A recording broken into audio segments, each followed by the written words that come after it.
Assalamualaikum warahmatullahi wabarakatuh. Puji dan syukur dipanjat kehadrat Allah kerana dengan rahmat-Nya kita dapat dipertemukan dalam majlis pada hari ini. Selawat dan salam buat junjungan mulia Nabi Muhammad sallallahu alaihi wasallam, kaum keluarga dan sahabat baginda. Yang saya hormati pensyarah bagi subjek kursus kepimpinan Islam Ustaz Ahmad Syahrudin bin Tahar.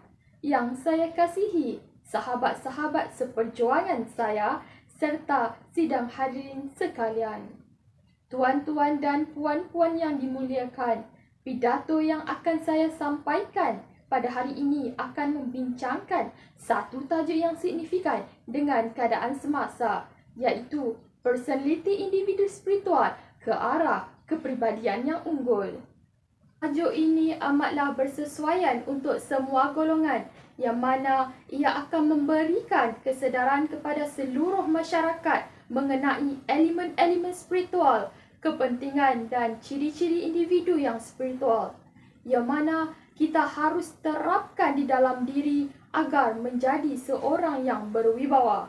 Hadirin yang dihormati Allah sekalian, menurut Kamus Dewan edisi yang keempat, definisi personaliti adalah satu bentuk perwatakan atau kepribadian seseorang, manakala definisi spiritual pula adalah berkaitan dengan sifat rohani atau jiwa seseorang.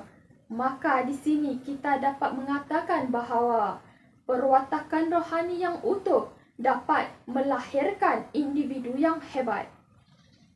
Hadirin yang dimuliakan, dalam hal ini amat perlu bagi kita untuk mengenali hakikat diri sendiri. Ini kerana bila kita sudah mengenalinya, sudah pasti kita tahu dan mengerti erti sebuah kehidupan. Yang mana setiap kehidupan mempunyai hala tuju dan matlamat. Siapakah kita?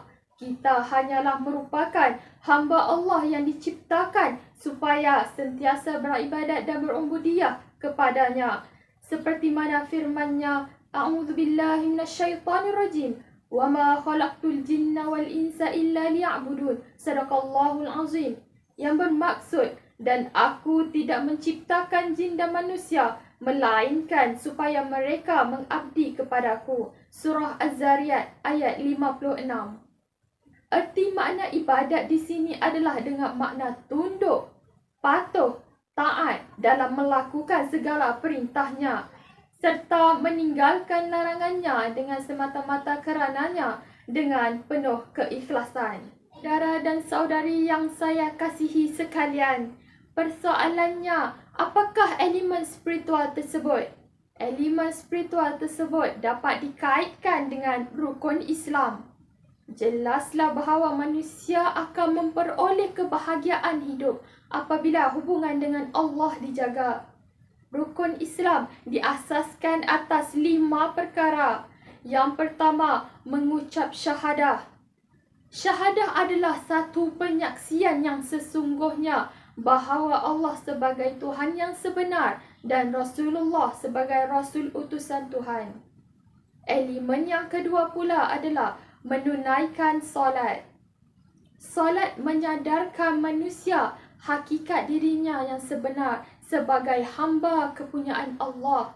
Solat yang dilakukan juga dengan tekun oleh seseorang Muslim akan menjadi santapan iman dan tidak mampu dilemahkan atau dimusnahkan oleh segala pancaroba dunia. Dan elemen yang ketiga pula adalah melaksanakan puasa. Ibadah puasa ialah menahan diri daripada makan atau minum dan perkara-perkara yang boleh membatalkan puasa bermula dari terbit fajar sehingga terbenam matahari berserta niat. Elemen yang keempat pula adalah menunaikan zakat. Hikmah dalam melaksanakan zakat adalah kita dapat membuang sifat kedekut serta dapat mengeratkan hubungan persaudaraan dan jalinan kasih sayang sesama individu dalam kalangan masyarakat keseluruhannya. Rukun Islam yang terakhir iaitu yang kelima adalah menunaikan ibadah haji yang mana kita dapat menzahirkan ukhuwah Islamiyah secara terbuka tanpa mengira bangsa dan kedudukan negara. Hadirin yang dimuliakan Allah sekalian, seterusnya, bagaimanakah kita mengenali personaliti yang ada dalam individu yang spiritual? Indikator saya yang pertama adalah individu tersebut mestilah mempunyai nilai moral yang tinggi. Nilai moral adalah sangat penting dalam kehidupan manusia kerana ia dapat membantu untuk mengenali mana yang benar atau mana yang salah. Kombinasi ini akan melahirkan corak pilihan yang baik ataupun yang buruk. Kepentingan moral ini dapat dilihat dari pelbagai sisi. Secara individu, seseorang yang bermoral akan merasakan kehidupan yang aman dan sejahtera. Bagi menikmati kehidupan yang aman dan sejahtera, manusia perlukan kasih sayang, keselesaan, kedamaian dan kestabilan dalam menjalani kehidupan. Individu yang bermoral juga akan disenangi oleh semua masyarakat apabila melakukan aktiviti masyarakat kerana mereka akan lebih dipercayai. Hadirin yang saya kasihi sekalian, ciri personaliti yang kedua adalah individu yang mempunyai komitmen yang tinggi dan tidak bergantung pada orang lain selain Allah. Antara nikmat Allah Subhanahu Wa Taala yang terbesar kepada manusia ialah Allah telah menciptakan alam ini untuk dimanfaatkan oleh manusia dalam lingkungannya sebagai khalifah. Untuk mentadbir bumi Allah, kita mestilah membangunkan diri dengan pelbagai keupayaan serta ilmu pengetahuan. Manusia mestilah menggerakkan potensi diri yang dikurniakan oleh Allah Subhanahu Wa Taala lalu mengembangkannya untuk tujuan pembangunan. Ini bermakna manusia mestilah menggunakan akalnya untuk berfikir mengenai dirinya dan alam semesta. Oleh sebab manusia itu sebahagian alam, pembangunan alam mestilah selari dengan pembangunan manusia. Kepincangan akan berlaku jika pembangunan alam tidak selari dengan pembangunan manusia. Sebagai misalan, bangunan-bangunan yang indah dan tinggi dengan peralatan yang canggih tidak bermakna jika penghuninya ialah manusia yang rosak akhlaknya serta kelakuannya. Manusia yang membangun ialah manusia yang bertamadun. Manusia yang bertamadun adalah manusia yang tinggi daya fikirannya, tersusun kelakuannya, berjiwa maju serta hidup beradab dan bersistem. Manusia yang bertamadun juga ialah manusia yang seimbang dan jauh pandangannya.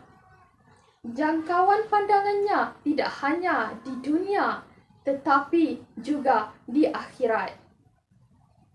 Hadirin yang dikasihi Allah sekalian, akhir sekali apa yang dapat saya simpulkan, elemen-elemen spiritual ini amat perlu dititik beratkan kerana ia memberi kesan positif ke dalam diri setiap individu agar menjadi seseorang yang berjaya di dunia dan di akhirat.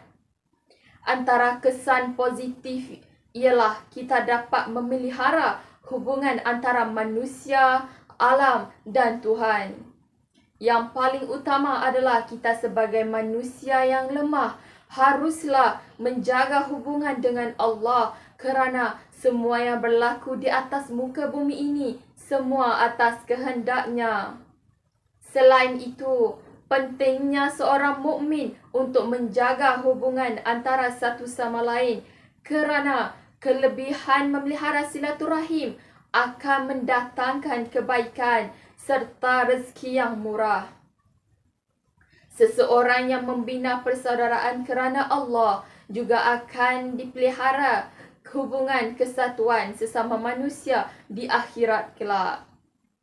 Sesungguhnya hubungan manusia dan alam sekitar juga sememangnya rapat, malah kedua-duanya saling memerlukan. Namun, sekiranya satu musnah, maka sengsaralah pihak yang satu lagi. Oleh itu, setiap individu perlulah sentiasa berusaha dan meningkatkan untuk menjaga dan memelihara alam sekitar serta memastikan corak pengurusan kehidupan yang mampan untuk diwarisi generasi masa kini dan generasi yang akan datang.